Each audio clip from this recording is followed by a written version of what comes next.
the Podfix Network.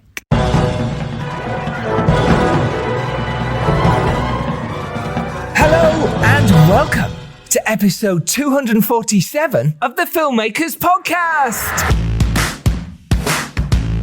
This is a podcast where we talk filmmaking, from indie film to studio films and everything in between. How to get them made, how to make them, and how to try not to F it up, in our very, very humble opinion. Today on the show, we have the fantastic JP Watts, otherwise known as John Watts, on to talk about his debut movie, and it is the rather brilliant First World War film, The War Below, which is out now. It's out on TVOD on the 11th of November, but everywhere else it is available. Go seek this movie out. It is incredible. On this week's ep with JP / John, we talked about this film, how it came about, how he co-wrote The War Below, and why connections in filmmaking are vitally important. He also talks about how he got the money for The War Below and why he did the VFX himself. He also goes in depth about why casting directors are important, why you should have an assembly editor on set, and how it felt to direct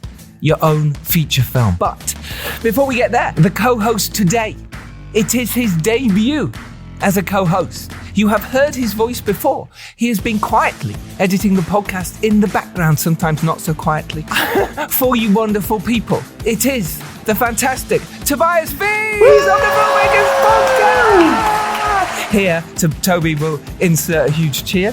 I imagine so. That's what he does. Welcome, Toby. Hello. Welcome. This is amazing. Yeah. The first time you've hosted the podcast. Hearing my own voice. Probably I'm not going to be in the episode, just editing myself out. It's like, you know what? I'm an idiot. Deal with it.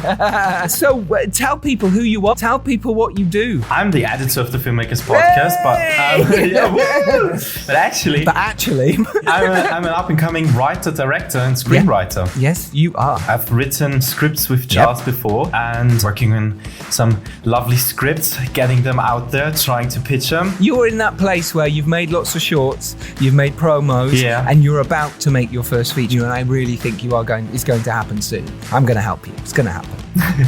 Thank you. Toby's amazing. Amazing person, amazing writer, and it's finally we've got you on to host. It's a pleasure. Thank you for the nice words. So what did you take away from, enough about you. So what did we take away? Let's get to some more interesting people. More interesting. What did you take away from this week's episode with John JP Watts? Oh, the conversation was so great. I really enjoyed talking to JP. Brilliant writer, director. We watched this film yesterday and I loved it. It's a stunning film, and you guys should check it out and share it and support him in any way you can. Yeah, The War Below, it's set during World War I about a group of British miners who were recruited to tunnel underneath no man's land to set bombs off to save the war, to save Britain, basically. Hopefully. It's brilliant. It's so well made. It stars Sam Hazeldine, Tom Goodman-Hill, Chris Hitchen, Elliot James Langridge, who has starred in so many films of the directors and producers who've been on this podcast. Sam Clement and Joseph Stein, to name a few. Oh, Andrew Scarborough, who, bizarrely, I did amateur dramatics with when I was about 14. Yeah, I only figured this out the other day. Andrew, you won't be listening, but if you are, hey, buddy, let's reconnect. So yeah, amazing cast, really cool, brilliant film, DOP'd marvelously by Nick Cook, who has just shot Jessica Hennick's new short film Bus Girl, which will be out soon. So yeah, it's an amazing episode, so full of information. Honestly, you're going to love this one. Get your pens and pencils ready. So many tips and tricks. Charles. Yes? I see you're not in your usual room recording this episode. No. Where are you? I am in Rebellion Studios, actually. My good producer pal, Emma Biggins. She now is part of Rebellion Films and TV and animation and gaming place, which is exactly what Rebellion is. They're mainly known for making games, but they also now make films and TV. And I've been up here chatting to Emma and Ben about their slate and their latest films. And they showed me around their studios that they have here. It's near Oxford. and it is incredible, and it's just full of so much space. If you've got an indie film at the moment, I'd really highly recommend getting in touch with Rebellion about the spaces they've got here. They're very welcoming to indie films at the moment, and they're very kindly let me record the podcast in here because I was speaking to them so much. I went, oh guys, I'm never going to get home in time to record the podcast with JP. Do you mind? And they went, yeah, no problem. How cool is that? So I've got the run of the place right now. I might just go make a film while I'm here. But it's great. Look them up. Rebellion Publishing is what it'll be, publishing.com, but amazing space here. Yeah. So yes, a shout out to those guys. Thank you, Emma Biggins. Nice. Oh, and on Friday, we've got a special, haven't we, Toby? Yeah, we've got a special. What's the special about, Charles? Thank you for asking. This Friday, we have a special for you. We are coming up to our 250th episode, and we're trying to get a very special guest for you. It might not happen. But on Friday, we have a really special guest for you. It is the Hollywood star, Alice Eve, and our wonderful host Dom Lemoire sat down and had a chat with her. So that is coming up for you on Friday. And also on Tuesday, Toby, we have on the makers of Repeat, which is the new sci-fi movie which is out on Monday, this coming Monday, the 11th, and they'll be on Tuesday. It is Richard and myself who produced it with Lucinda Rhodes-Takra, and also looks like we're going to have Tom England, the star of that, and with any luck, Charlotte Ritchie as well. Fingers crossed. So that is coming up for you next Tuesday. So look out for that. But Repeat is out. I'll repeat it again. Repeat is out on Monday the 11th. And then also the 15th in the US as well. It's ace. It's such a brilliant sci-fi made for next to nothing, made for peanuts. We're going to tell you all about how we did that next week. So Friday's Alice Eve. But right now, Toby, shall we get to the episode with JP John Watts? Right? Let's get to it. Woohoo! Sit back, relax. And enjoy. So, that's mine. That's my word. Enjoy Toby's debut. Thank him on Twitter.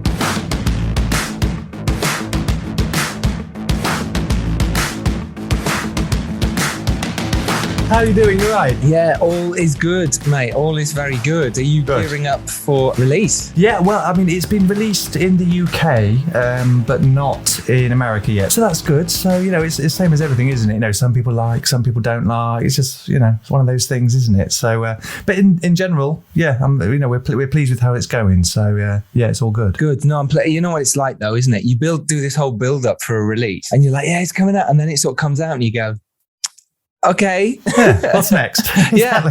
It's such a weird experience. You kind of think there's going to be some sort of bells and whistles and something happens, but nothing really happens. It comes out. I'm in Rebellion Studios. I'm in their studios in Oxford right now. It's amazing here. Hence why there's these cool posters behind me. Look at that. Right, yours looks really cool behind you. I've got film books. Film books are amazing. There's so many good film books out there. Normally I'd be in my office and I could whiz through all the film books and we could go, read that one, seen that one, seen that one. Just looked at the pictures of these ones. There's so many amazing film books. Was there any that inspired you? Was there any that you really took something from for our listeners that go, oh yeah, I'll read that one? I mean, to be honest with you, most of the books I have, they're either scripts of films or they're writing books. But I love reading film scripts. I know, obviously I love watching films, but I think the scripts are amazing, especially I've got the Batman trilogy of my favorite ones to read, and I read them over and over and over again. Cool. Because if you're being a director or a writer or any member of crew, to read the script is something amazing, especially if you haven't seen the film already, because you can imagine what you would do with it. And obviously for a writer, it's extremely important to see how other people are doing it that are probably a bit better than you, or, better in their careers than you are at the minute. Yeah. And just seeing how people do it. And, I think just looking at things like that are amazing, or even looking at reference books. If for this one, we bought nearly every World War I picture reference book we could find and went through it, especially with our DOP, said, could we do something like this? Or we like this image, how could we then maybe bring this in and stuff like that? So anything to do with references or other films that you like, the framing and that kind of thing, it's all so important. So yeah, get every book you can possibly get, is what I say. Do you know? Yeah, no, I think that's so true. I really like what you said there about reading scripts. I mean, I get scripts sent all the time. We get people, friends, whatever, someone online sending scripts. A lot of the time we'll read them. You go, okay, so it's really good to read them. But actually, it's a really good point you made. I haven't read an Oscar-winning script for a while. And some of these might become Oscar-winning script. Just saying. don't know yet. Just saying. But I actually haven't done what you've done. And I think that's a really clever idea. What do you get from it? What do you learn from those scripts that you could maybe bring to your own? As a writer, obviously, it's every time you're going to make a film, the first step is to get someone to read your film and finance it. So they have to see it in their heads. They have to read it and visualize it in their head. So if you can see how the best people are doing it, then that's obviously going to help you, isn't it? And say, yeah, I can see how they go from scene to scene without just a horrible cut. They've linked this scene through either audio or a visual cue or something, and just little things like that you can say, right, I've got it. I can then bring that into my own work. And I'm not saying copy it, but taking those inspirations from how they've done things and say, right, I need to put that into my work. Pick your favorite films, pick your favorite writers, favorite directors, and just read it and see, is it the same as it was in the film? I mean, I read Interstellar before I ever watched the film. And it was completely different to how I visualize it, to how he did it. But, equally were great. And it's really interesting to see how it's progressed from an early draft to a later draft to a production draft and see what changes they've made and maybe why they've made it. And then you can look at your own work and say, should I change things to make it, better, and how they've changed? Maybe they've looked at character, maybe they've changed an arc or something like that. Can I look to do that myself? And would that make it better? So it's all these kind of things that you wouldn't naturally do, that from reading the scripts, you get used to it and you get used to the flow of the scripts and used to how, reading some great dialogue, you go, yeah, that's brilliant dialogue. And then you read your own dialogue and go, ew, I have to change my dialogue. So do you see what I mean? So it's things like that you wouldn't know otherwise just by watching the film. Toby, do you read famous scripts? Yeah, especially before writing a script, I usually try to find similar movies and similar scripts and see how they did it in terms of structure, but also in terms of how it's literally written, which words did they use, how is it translating to the visuals. It's really important for horror, for example, to convey to the reader that they can get that it's a horror film and now it's a suspense scene and stuff like that. So really see how it's really written on the page. Things like Alien did that with the white page, with the space between Yeah, stuff. exactly, yeah. So, they would have like a couple of words, then they'd have, a new paragraph, a couple more words, new paragraph, especially when Ripley was going up into the ceiling or what have you. So you're creating these kind of jumps and these scare bits and this by using the actual formatting of the page as well as what you're writing. So it's things like that you wouldn't know by watching the film. Obviously, you get the tension, but how do you get that onto a page? Well, you can do it with words, you can do it with spacing, you can do it with the white space around the words. Nobody likes to read big paragraphs. Everybody hates reading big paragraphs. So split it up into, different shots almost by every shot you're doing, especially in a horror or something or an action. You can break it down, and that is so much better to read. It's so much quicker to read as well. And then, the producers will go through it and say, yep, this is a good read, this is a quick read. And they're not having to slog for an hour and a half, 3 hours through a short script. It's not fun to read one of these huge chunks. Totally. The scripts you get sent, and a lot of the time, the action sections of it, and not the action where it's fighting, but they're called the action line, isn't it? Which is a describing section. And Johnny Grant, very much who co-wrote The Dare with me, and he's gone on to write some amazing scripts. He very much says it should never be more than 3 lines. I struggle with that. And, I end up trying to cut bits or take a full stop out. You know what I mean? You were like Toby on bits and pieces we've written together. And I'm literally like, if we take the dot out, it now becomes 3 lines instead of 4. Yeah. But I mean, I would say probably 3 to 4 lines. Fine. It's a good rule. It's a good rule. At least trying. Yeah. Try exactly. Just writing random stuff, and hey, she feels this way, she turns that way, and she does. No. You can condense it for the reader, and it's so important when you're trying to raise money for your film or get an actor involved that it is a quick read. It means that they liked it. It was a page turner rather than it being a slog turner. And I always think it's really important to get your scripts below 90 pages as if you can, or 90 pages thereabouts. It's horrible when you get a script and it's 120 pages. You're like, oh, please no. It does. It really hurts your heart. It's true. I mean, producers will get a lot of scripts. They're inundated with scripts. So if you've got one that's 95 towards 100 pages versus one that's 120, 130, and it's got big chunks in it, you're never going to read that one. You're going to read the smaller one, aren't you? You are. So that it's just natural. So you're hurting your own chances by doing that. Although Yes. you think it's creating more of a mood and stuff, you're not. You're ruining your chances. Did you do the same there with Thomas Woods, your co-writer on The War Below? How was your process working with him? Well, we've worked together for nearly 20 years, so we know each other inside out, kind of thing. So what we tend to do is we won't work in the same room. Not that I don't like him, he's one of my best friends, but we don't work in the same room. We came up with the idea together because I'd found the idea when it was towards the centenary, and I'd seen this article and I thought this was great. And I sent it to Tom, and Tom said, "Yeah, this sounds brilliant. Let's go with this." So we plan it all out. And then we send it to each other, and then we could call it the red pen, and we just scrub things out. That's rubbish. Do this. And we change it and send it backwards and forwards a lot.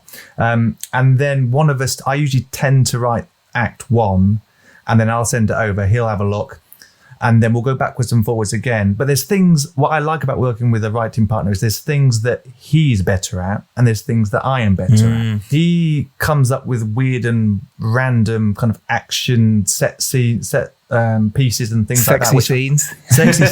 Random sexy scenes. We don't have random random sexy scenes.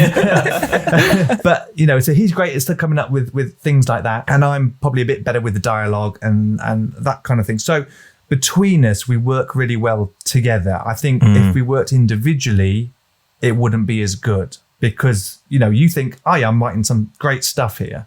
But then you give it to someone else and go, well, I didn't really come across very well, or I think you could write it better if you changed it like this. So for me, working with a writing partner is pretty essential because it cuts down a lot as well. It cuts down a lot of the rewrites. It cuts down a lot of the extra time it's going to take because you've got a second person always looking over your stuff as well. So we kind of work separate, but we work together, if that makes any sense. I much prefer working with a co-writer. Myself and Toby have worked on a couple of projects together, and I prefer it.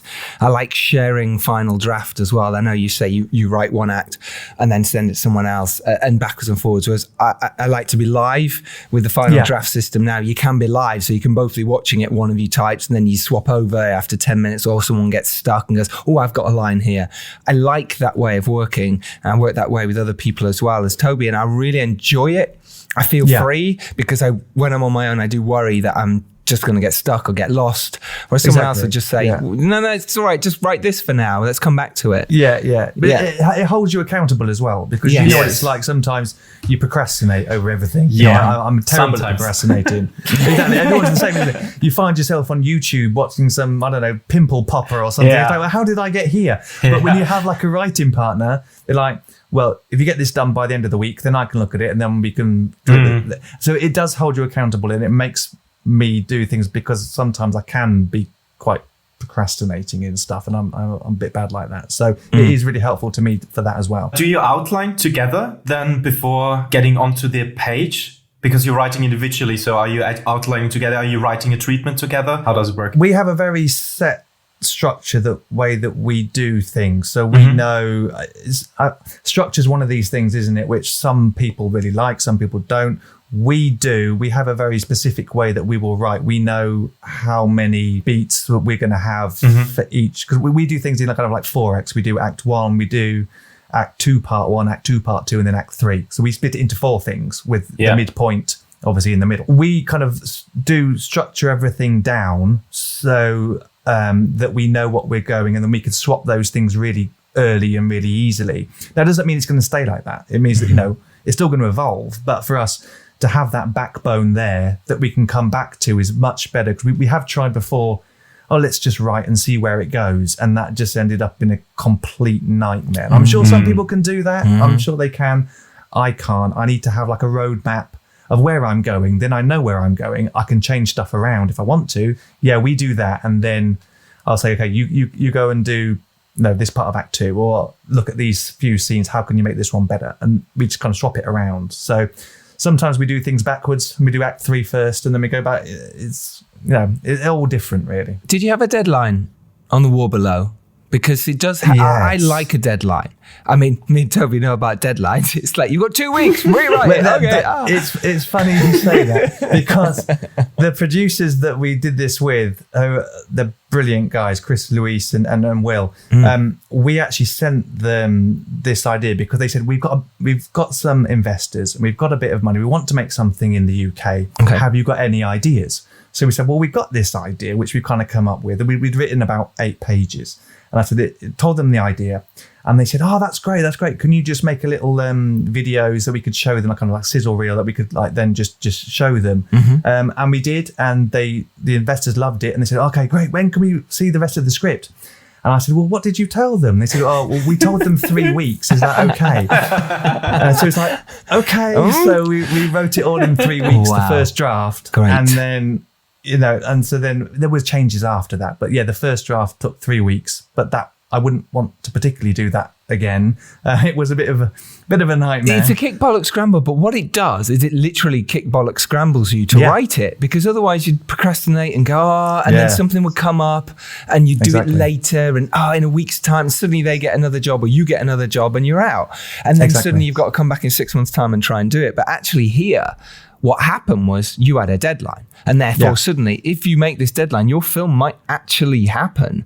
That's a huge incentive for a filmmaker. Of course, yeah. And so I suppose looking back now, even though it was frightening, it must have been a real opportunity that you clearly took with both hands. Talk us through that process, because that's what a lot of filmmakers would be going, how did you do it? It took me many, many years, to be honest with you. We've been trying for an awful long time to get something made. And as you guys know, especially in the UK, the funding, it's not there. It's not there. For most people. Unfortunately, it's not. And this one wasn't. This was American funding. But what I think is the most important, especially if you're starting out, is starting to make connections, because it's people that make films. It's great to get your script into a competition or something like that, but that's not likely to get a film out of that usually. But you can meet people that can then, down the line, you can work with and you can chat to and say, oh, hi, how are you doing? You remember me? I was doing this. And this was what happened with us, because we met Chris and Luis after a short we did, and they got in touch and we chatted. We actually sent over the script for the short we made, which was meant to be like a feature. Was that The Lost Emperor? It was. And it was, to be honest with you, the script was terrible. It was awful. It was a terrible script. But it's good to be honest about this now, isn't it? It was one of our first, it was about 11, 12 years ago now, but it was one of our first scripts and it was awful. But Chris came back and he was like, look, I like you guys, I like what you've done. But this is awful. Your script isn't good. You know what I mean? And I liked his honesty. I was like, okay, thank you. So that's when we went away and we thought, how do we script write properly? And we read all the books, did it, and it's like, oh, right, okay. Everything is about contacts and and nobody has them to start off. I mean, they're based in LA and Georgia. I was in Oxford and I'm in Derby. So it's not the same place, but you don't have to be in LA. You don't have to be in London. I don't live in London. I don't live in LA. I haven't been to LA for years and years and years. I don't go to New York. So this is kind of something that people always get this thing. I'm not going to be able to do it because I don't live in these places or I don't run in these same circles. There's the internet. There's emails. You just start chatting to people and trying to get your name out there. Yeah, you're so right. It's so important. Mine was 10 years. Trying to make a feature as a director was 10 years. And it was 10 years of pain and going down the wrong holes, but meeting people and meeting the right people, but meeting the wrong people. So now I know they're the wrong people. At the time, you didn't know. You thought they were the right people. And that's only experience and learning. But you have to be in the mix to even be part of that cake. You know, it's so important to put yourself out there, as you say. Can you tell us what is the film about? And then we'll play the trailer. The War Below is about a group of miners who they actually dug under no man's land to set off the biggest man-made bombs in history to break the deadlock that was going on in World War I. So I'd never personally heard of this story before. I always thought whenever you watch a World War I film, it's about people in the trenches waiting to go over the top. I didn't know that there were people digging under no man's land and then there were Germans digging the other way, and it was kind of a cat and mouse story. So it was something we hadn't heard before.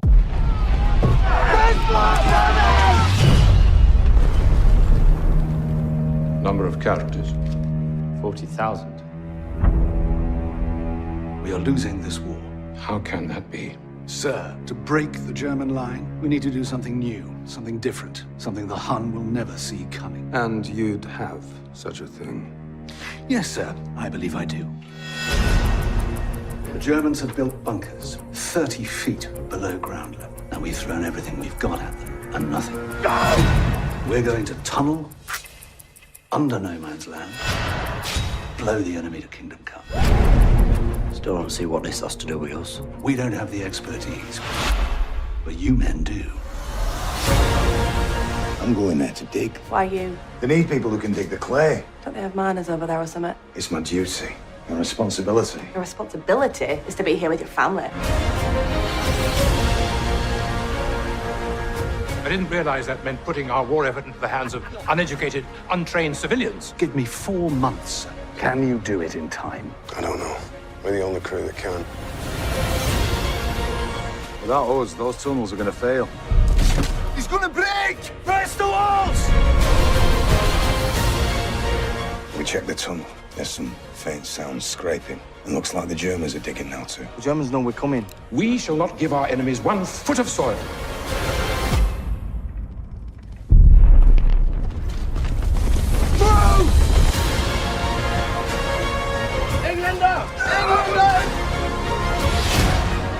If this is successful, it could change the face of the war. I hope to God no one ever has to see a place like this again. But to do that, the job's got to be finished. And I believe we're the only ones can do it. Gentlemen, tonight, we may not make history, but we'll certainly change the bloody geography.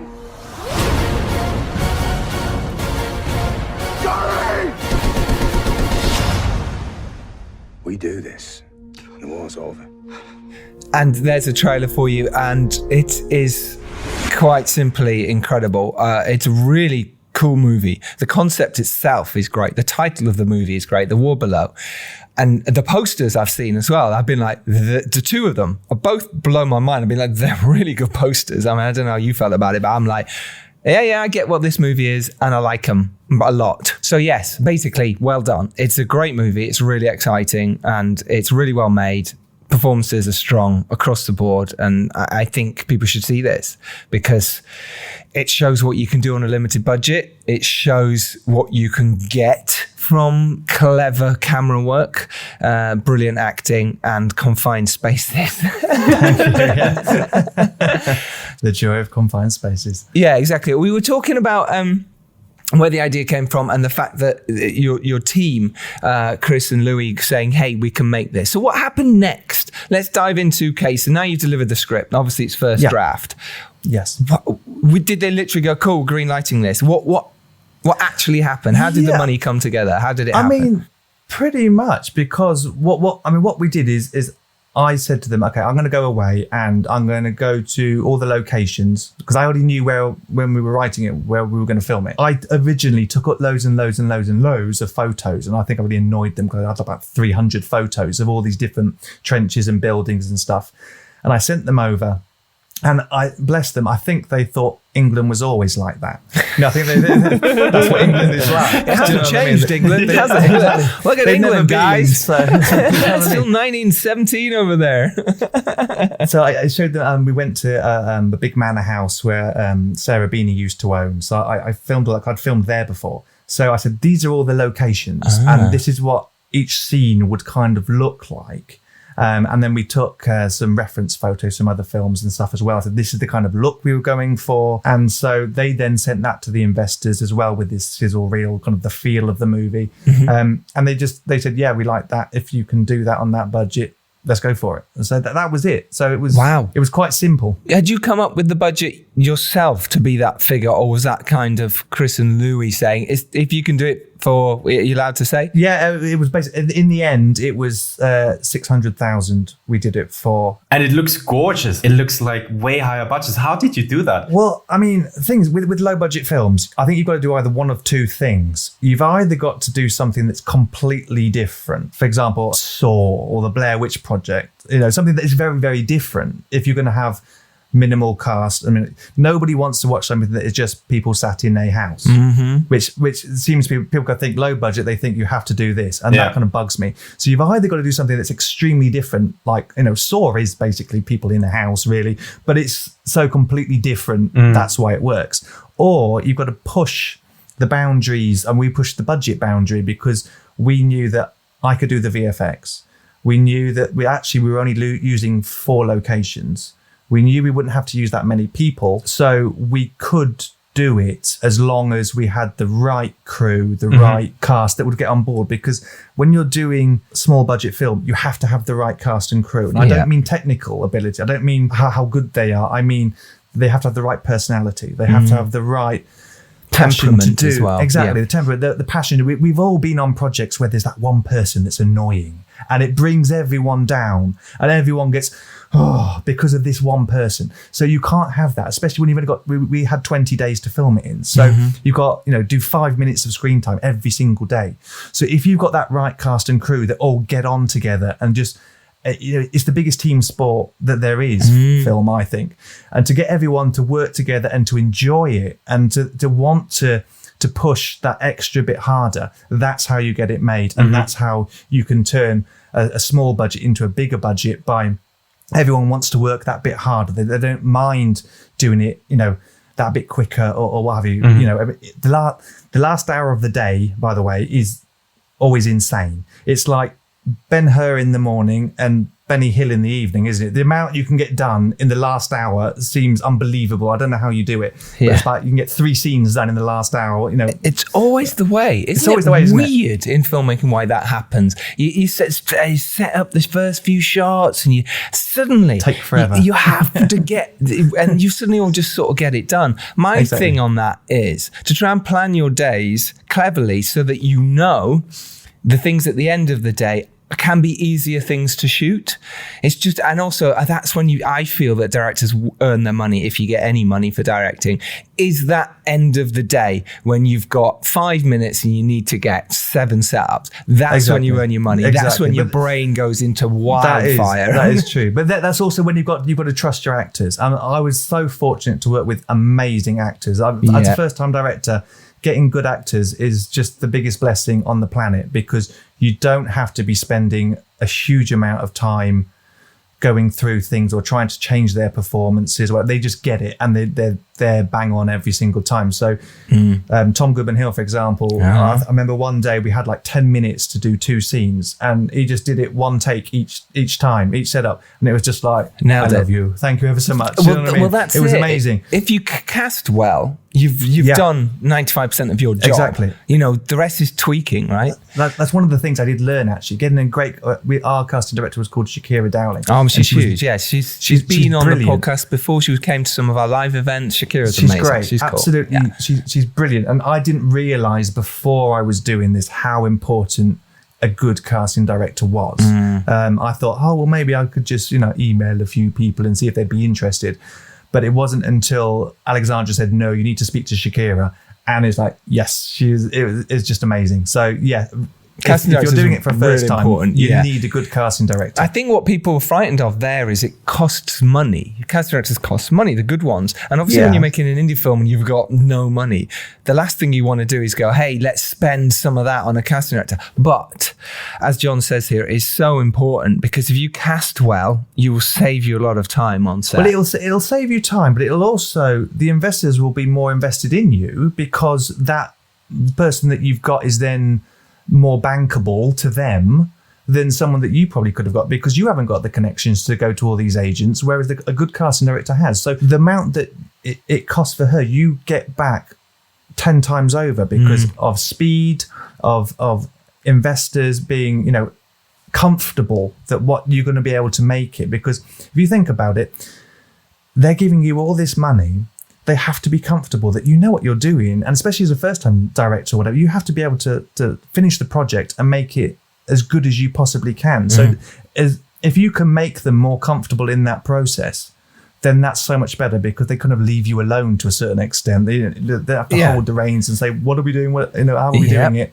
They can sense that you have some modicum of knowledge of what you're doing. Well, let's talk about that because you were a first-time filmmaker in terms of making a feature, and people do put that, sadly, they ignore your shorts in a way. So how did you persuade your cast and crew to come on board? What is it you said? How did you pitch it? They liked the script. That's obviously the first thing they look at. They look at their character. Yes. An actor wants to have a good role and they want to progress like everybody else. So if you can give them a good role that they can see a good character arc or how they would look with this on their CV, that would obviously interest them as well. So thankfully they liked that, and they liked the period. And then I got on Zoom or whatever it was and just chatted to them. So I was just telling them about me and talked to them about them and what they were interested in. And A, to make sure that we would get on, because there's nothing worse than not getting on with people, as I said before. But B, that we were on the same page and that they were passionate about the film. If they know that you're confident in what you can do and you can show them that you're confident and that it will turn out all right, then they're much more likely to than, hopefully we'll get this or hopefully we'll do that. And then they were like, maybe not. Yeah. The other big collaboration you have on set as a director is with the DOP. And the wall below looks amazing, especially the opening with the close-ups, and then when the men are standing in the line, and how you move the camera and how you block the scenes. It was almost like music to me, and it had a really nice rhythm. So did you storyboard the film before? How was the collaboration with the DOP? Well, our DOP was a guy called Nick Cook, who is just he's the nicest guy on the planet, and B, he's just amazing. But what I did before I even met Nick is I'm one of these people that I have to prepare 100%, because I think if I didn't prepare, I'd have a heart attack when I was on set. I'm not one of these people that could just be on set and say, well, what should we do? What should it look like? I know there are people, and some people say, oh, it stifles your creativity if you're not like that. But for me, I can't. So because I'd taken so many location pictures when I was doing the pre-production for the pictures, the recce's, I knew exactly what every set would look like. So I then, I've got a bit of software which you can put your camera movements and where actors will be and stuff. So I spent a lot of time going through blockings and thinking, would this work? How would I get this together? So I did that first.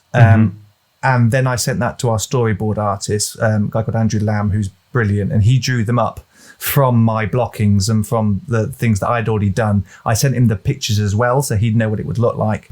So we did it that way. When I met Nick, we chatted through how he wanted it to look. And I kind of wanted desperately for anamorphic lenses, because I just love anamorphics. And the Arri Mini is great. It's got a 4.3 gate on it, so you can have the full sensor with the anamorphics. So he loved that, and we went through colors and everything like that. But he looked at the blockings, he looked at the storyboards, and then we altered stuff. If we need to, we said this might not work for this, or we've got this kind of kit, so how can we do, we had to have speed as well as cost. When we were there on the day, that's when we knew what we were going to do. But Nick said, actually, if we just did this a little bit tighter, or a little bit this, then it would make it even nicer. So that's when you can get your creativity. Once you've got everything prepared, you've then got time to be a bit more creative, because you know what you're doing. There was no stress. Everyone was really happy, and we could just have a fun time with it and actually enjoy ourselves, because that's the most important thing, is to have fun. Especially if you're the director, everybody takes their cue from you. Everyone's looking at you to see how you're reacting. So if you're having fun, they're usually quite cool and calm. And if there's any problems, we just sort it. Whereas if you're angry or stressed out, everybody else becomes stressed out, because for some reason, everybody takes the cue from you.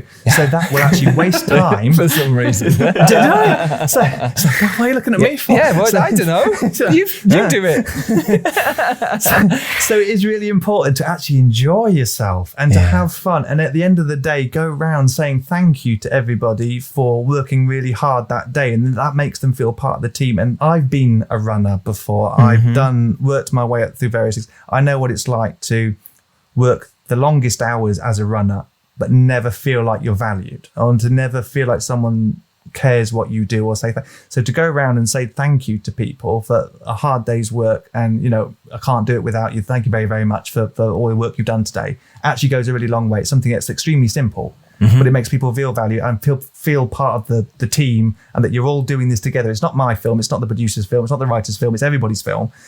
And that's what you need to do. Yeah, it's so important. Let's talk about that feeling of making your feature, the feeling inside of you, because obviously you'd wanted this for 10 years. And the difference between making a short are now suddenly doing the feature, and you've written it, you've helped raise the finance by doing what you do.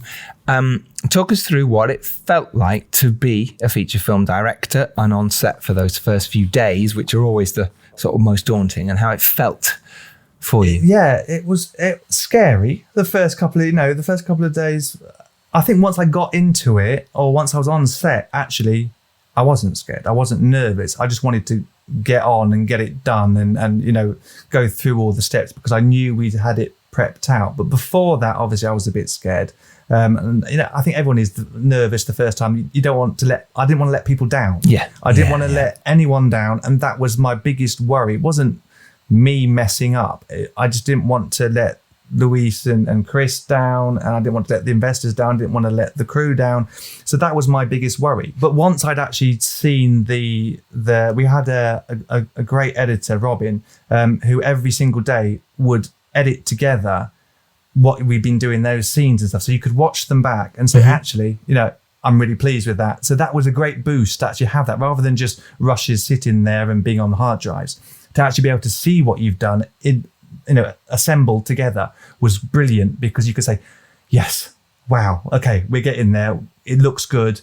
I'm happy with what we're getting. And that was a real boost. Then we could say, okay, if you can do it, it really is a brilliant thing, because the crew see, because when you're on set, you can get lost in the melee of everything. And a lot of crew aren't on set a lot of the time. They don't see the intricate details of a shot, why we're moving around this way. They don't see it because they're off doing other bits and pieces. So to put stuff together is like, even if it's the end of the week or the start the next week, if you can do it over the weekend, it's really hard on indie films. But if you can, God, the boost it gives your crew. It's well worth it. It's well worth it. Having made a brilliant first feature, what are your learnings for your next one? Anything you would never do again, or anything you would definitely do again? You always want more time. And I think whatever amount of time that you have been given, you'd always want more. Always. So it's one of those things that you say, yes, I'd love to have a bit of extra time, another few days to do this, but you'll still probably do the same amount that you've already done. I don't know. It's one of those weird things, isn't it? If we had a bit more budget, then I think getting a B cam would have been useful, to get just some extra things that you think I could just throw in a nice shot here or something there. That would have been useful. But there's nothing that I think, oh no, we completely messed that up or what have you. I think moving forward, it's reaffirmed that you have to have the right team. That's one of the most important things ever. There's lots of little things. You have to make decisions. So if you ever talk about people that are directing, trust your instincts and don't feel that you're going to get it wrong. There's no right or wrong. So just trust your decision and stick with your decision. I remember one of the art department, there was like 10 different pens, and they said, well, which pen do you want? I said, I don't mind. And they said, no, you have to pick which pen do you want. So make decisions. There is no right or wrong. Just pick it, just and choose. Say, right, that's what I want. So be decisive. You've got to enjoy it. It's one of those things that you'll remember forever. 100%. So the torture, the just pain of it all. Just enjoy it. There are good bits and bad bits. Well, let's talk about the explosions here and filming underground, the look of filming underground, because you've got the two sides to this, of the outside and the war coming down. And I just wanted to touch on because it does look brilliant. And obviously it'd be really interesting to talk about your VFX side there, how much you added to these explosions that were there. And I also want to touch on how you filmed in confined spaces, because that's difficult. So I suppose a combination of the two, go for it. Those two questions. Sorry about that. That's right. For the explosions and stuff side, majority of it was VFX. We couldn't afford, unfortunately, a lot of the big explosions that you'd have in the bigger budget movies. Wow, well, they look incredible, mate. Well done. That's very kind. Thank you. So there was beforehand, again, the run up to it, I was experimenting with different software and things. But actually in the post-production, the software I thought I was going to use didn't end up working out, because the computer actually melted because it was just trying to do it. It was, the graphics Like the cards and Terminator. that they just kind of melted. So I had to get a different Mac, and then so I changed software to one called Houdini, which is a fantastic bit of software. Okay. But I hadn't actually used it before, so I had to learn how to use it. So the majority was VFX, but what I always take from VFX, I always notice the scenes that are pure VFX, and I always hate those scenes. And there's a couple of them I just don't like them because I can just tell that they're pure VFX. But to mix VFX with live action plates always looks an awful lot better, and you can get away with stuff much better. So if anyone's thinking about just doing VFX shots on green screens, I would say probably don't. Try and get action plates and then move your camera around the action plates. Then you can track it and you can add either, stock VFX, or you can make your own VFX depending how close you are and things like that. You can mix and match. Nuke does amazing things with projections. If you've got a great matte painter, you can put projections in there, and it always looks an awful lot better than, unless you're doing like a sci-fi film, I suppose, that kind of superhero kind of thing, which you can get away with it because people know that it's fake and they know that, all these things aren't real. If you're trying to do an action film set in normal time, if you know what I mean, then yes, try and just get the proper plates and then just add VFX to it. I always find that much better. So I try to do as much of that as humanly possible. There were some things that didn't work, some that did, some that's probably still got mistakes, but people don't notice, and that's okay. You don't have to be 100% perfect on every single shot, because there's things that people won't notice, and that you can spend a week and a half doing something just to get that one pixel right or that little bit of tracking right. And then you can play it to someone and play the one that took a day, and they wouldn't notice the difference, even though the track's slightly off or something. So you don't have to be perfect with things. Just try your best with getting it as good as possible. But remember, you haven't got all the time in the world to do stuff. So you have to keep moving it along. But because you knew what you were doing, therefore you could plan it properly. And I suppose that's what's important. Like for instance, there's a shot in the trenches early on where there's an explosion, which, not a spoiler, but does kill someone. And I was really fascinated by that you're telling me now that was a lot in VFX, because I thought you'd had an explosion there and a stuntman diving out the way, etc. No, I'd say most were VFX. But I mean, again, it's one of those things. As long as you're matching colors, you're matching the kind of, you're getting the majority there. That shot I actually don't like personally myself, because I can see where I could have done better. Is this one of these where you spent a week and a half on and no one noticed? I'm going to rewatch that one. Especially put it on Twitter. Was there anything on when you were shooting it now, or tips to when people are shooting where they have got nothing real but they need to put an explosion in? Is there anything they should do within camera, apart from the things you said, that would be useful? I mean, if you can do things in camera, they will look better. I won't say that they won't, because they will. Use VFX to add to it, but if you can get a explosion, especially near the camera, it's extremely hard to get the volume correct and the physics correct right near the camera. That's when you will notice it. Further away, you can use 2D stock footage if you want, because you don't get that depth, whereas you will right near the camera. So that is very important. If you can get swirling dust and stuff near the camera, then great. The only problem is, and we had this problem once or twice, is when you've got a lot of fog or something in there, it's hard to integrate stuff a lot, because it's not like you've got a green screen, you can just key it out. Right. So that's you have to do some testing with that kind of thing. It's doable, but you have to do some testing with that kind of thing. But a lot of people will keep it very clean and then just can put a green screen behind and then shoot it. So there's all different ways. Yeah, but that's interesting with fog, because often when you're on set, you want to add fog, because obviously it makes whatever lights you've got sparkle and bits and pieces, and you don't want it to look naff on set, especially when it's a big explosion. You might have execs coming down to watch at that point. So you want it to look amazing, but then like you've just said there, actually now you might have an issue in post with the VFX, because now you've got fog in front of you. But again, it depends how close the explosion is to the camera. Or I mean, there's one that we had a lot of fog, but the explosion was in the background, so you could bring the camera on it up so that it was lighter, so it would match the kind of fog. And then I would take a bit of stock footage of fog, which was already keyed, which I already had. Then I could layer that on top of the explosions, so it kind of then would match. And because it's quick, and you won't notice. So that's kind of like the way we did it. So again, it's a lot of compositing, a lot of color matching, and testing that it will actually look as good as possible. Really. And the same with your debris as well, or were you throwing debris, however you say it, onto people, the bits? Yes, there was quite a number of them that were, again, Houdini particles. Like when there's one where there's a sniper that goes to shoot him and it sprays debris over him and stuff. That was 100% VFX. No way. Couldn't have that. Oh, mate, it's impressive. But but there are other things that we had a special effects guy there, Alan, who was great, and there were certain things that he could do in the tunnels, especially, that could drop. Again, it was to add stuff, so he could drop things, but there might not have been enough volume, so then I could add more particles and stuff to add to the effect. Because again, it's always going to be better if you can do stuff. Just do it, and then you can add to it afterwards, and that's going to be much, much better. And in the tunnels, that worked as well, because it's quite dark as well, so it helps. Yeah, and that would lead you on to the second question that I have. Segue. That's a great segue, mate. Well done. You should host.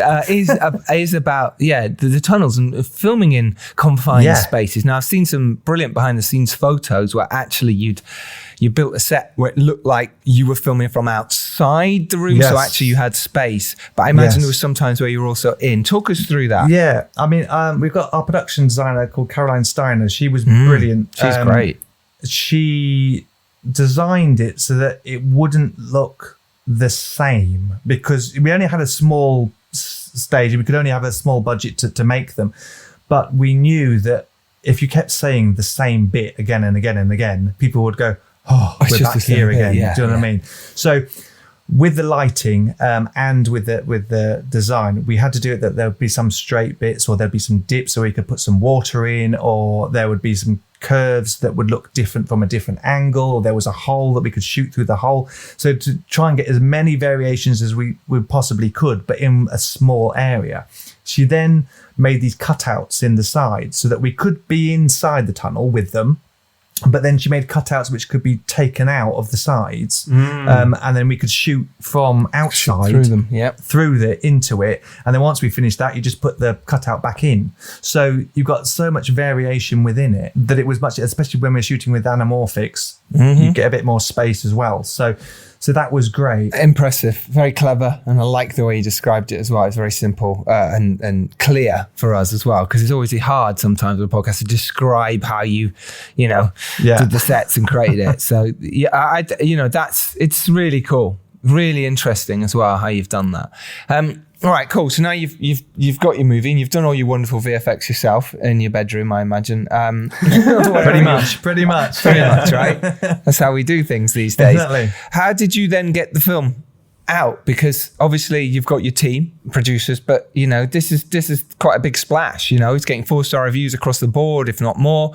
It's doing really well. Yeah, I mean, we Chris and Louise spoke to was the international sales agent called Amp Film in London, and he sent them an early copy of it. He'd spoken to them beforehand, and they said, "Look, if it's looks decent and stuff, then we'll have a look at it." But they knew the budget, so they were kind of like, okay, whatever.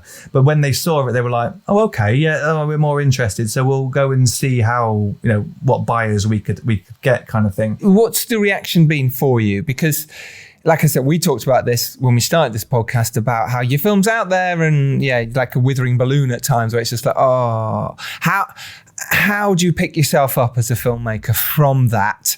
And it is a disappointment. It doesn't matter how great your reviews are. It doesn't matter what's happening. You can't help but have this, it's over, but it's not over because it's not your movie anymore. It's the public's movie. Exactly. How do you pick yourself up? How do you say, it's all right, I'm doing well, I can do another movie? What do you do? What goes through your mind, or has? I know when people are doing their first one, they want everything to be great, but you've got to remember that some people, like any bit of art or anything else. Some people will like it, some people will not like it. You have Indeed. to take that on board and know beforehand that will happen. Some people will like 1917. Some people love 1917. Some people absolutely hate 1917. I love it. You will always have the two sides. So don't expect or don't get down if someone doesn't like it. It doesn't matter. Someone else will love it. So, you know, I've seen a couple of people that are my friends that are first time and they got really down about it afterwards because they said, well, I didn't get as many reviews as I wanted. I said, look, it's the way it is. Not everyone's going to like everything. Not everyone's going to hate everything. Everyone has their personal opinions. Don't take it to heart. They don't ever put it on you. It's not you that they're reviewing. It's a film, or, you know, they don't see the people behind it. So, you know, always take that on board. And many people don't share their opinion as well. Like, you never know who you're inspiring out there in the world, right? Because it's out there, it's in the internet, it's available everywhere at a certain point. Exactly. I mean, you get some people that will either on Instagram or whatever that say, "Oh, I absolutely loved it. That, you know, it was great," and then you'll get people that are just like, "Oh, what's this?" Yeah. You know, or the history's slightly wrong or something. You get like, you know, the historians say, they wouldn't do that. Or whatever. There's nothing worse. But Toby, you've got a great point there. I think we forget when most people like ourselves, when we watch something, we very rarely go write a nice review. We should, by the way, and shout out to anyone who does that and indie filmmakers listening. Go support your fellow indie filmmakers and write a nice review if you have watched their film. It does make a difference. Honestly, for us, it's huge, and people, you'd love it, so do the same. But the amount of people who don't do that, and that's what you've got to remember. When people are annoyed with something, they'll go write a shitty review. Oh, this was shit. I hated it. So we get a lot of that. We see a lot on Amazon. We see a lot of these shitty reviews and people being dicks. But actually, so many people loved it. They just don't put a review out. Hence why a load of IMDb scores are low, is because it's people who are angry go on there and go, no, I'm giving this 3 stars. Fuck you. Don't take it to heart. They don't mean it personally. Maybe they just don't like that kind of film. Or maybe there was something that they saw that was inaccurate in it and they're a historian, or geography wasn't right. Or, you know, I remember from Forrest Gump, people were saying, well, it didn't happen in that order. Or, do you know what I mean? So what? It's a good story. Shut up. Exactly. Yeah, come on. Wow, what a fascinating and insightful episode. Thank you, John. That was really Thank you great. guys very much. Sorry if I rambled. Really nice tips. I love rambles. You know what I mean? That's what I do. That's the podcast of rambles. That's the podcast of rambling. Should be called the Filmmakers Ramble. Name change. Let's do it. Do you have your socials where people can find you? I did try and find you on Twitter, but I couldn't. I honestly don't. I think it's JP Watts _film. I think. That would make sense. I'm going to tell you now. It is JP _Watts _film. So I was almost there. You've almost got some followers. I know, almost. Let's not go that far. If you do want to follow John, then do go there. He's on his Instagram. We'll try and put that in the show notes. Hey, Toby's doing it, so he's the one who'll have to put it in now. And Toby, where can people find you? At Tobias Fees on Instagram, Twitter, and Facebook. Is it not V's Tobias? Oh, have you changed it now? No, on Twitter, because there is a Tobias Fees on Twitter, I think, who stole my name. Yeah. So you're the same as me. You'll have to be TB. Yeah. It's like literally the only other Tobias Fees in the world, I think. And yeah, he's 20 years older than me, and so he obviously stole it. There's one other Giles Alderson in the world. It's so annoying, isn't it? Yeah. He's into business. Yeah, Tobias Fees as well. I'm like, shut the fuck. He hates me. I'm at Giles Alderson on all the socials, so you can find me there. And do follow the podcast if you're not already. You can find us any social media. We have so much information there. We're constantly talking about films and updates and sending things out. So do follow us and find us and retweet our stuff. It's really important. Retweet this episode. Thank John so much on his Instagram page. And really thank you for listening. Remember, you can go out there and make your indie film. You can make your World War I film. You can make your sci-fi huge film if you want, but know who your audience is and go out there and do it. And if you're lucky enough to rise up and do well, send the elevator back down. Woohoo! John Watts, thank you so much for your time. The War Below is out now. Go support, go watch. This is how to make indie film. It's brilliant. Go find it. It's linked to it within the show notes, and we'll be promoting it all week, so you have no excuses. You will find it. John, you're a star. Thank you. Thank you so much. Thank you very much, guys. Really appreciate it. Really appreciate it. Cool. Take care, everyone. We'll see you next Tuesday, as always. See you then. Bye. Bye. Bye.